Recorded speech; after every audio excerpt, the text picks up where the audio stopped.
দেশের মানুষ দিল্লির দাসত্ব থেকে মুক্ত হয়েছে, ওয়াশিংটনের গোলামি করতে নয়। ব্রাহ্মণবাড়িয়ায় মামুনুল হক, প্রতিবেদক, ব্রাহ্মণবাড়িয়া। কসবা টিভির ডেস্ক রিপোর্ট।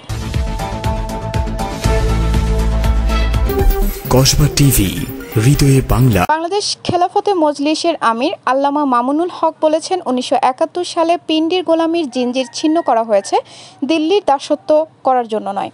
তেমনি 5ই আগস্ট দেশের মানুষ দিল্লির গোলামি এবং দাসত্ব থেকে মুক্ত হয়েছে, ওয়াশিংটনের গোলামি করতে নয়।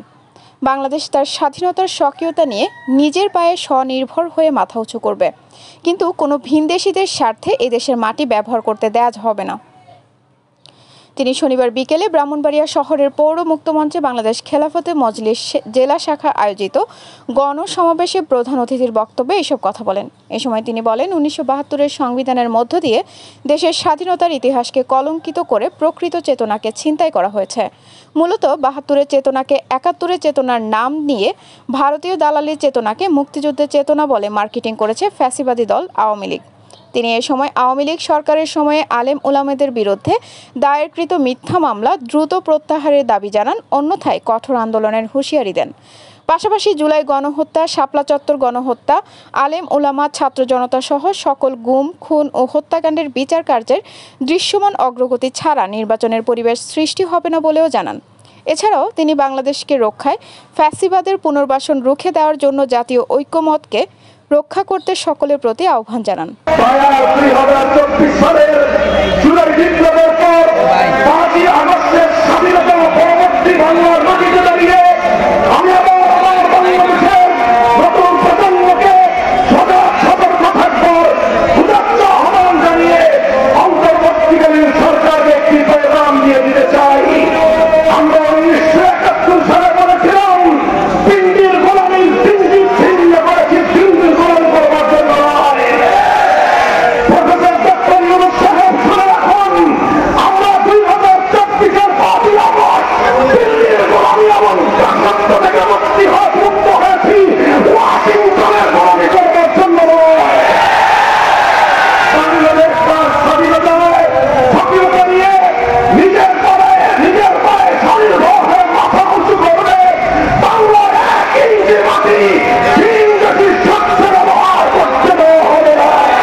কসবা টিভির সংবাদের সাথে থাকার জন্য ধন্যবাদ জানাচ্ছি।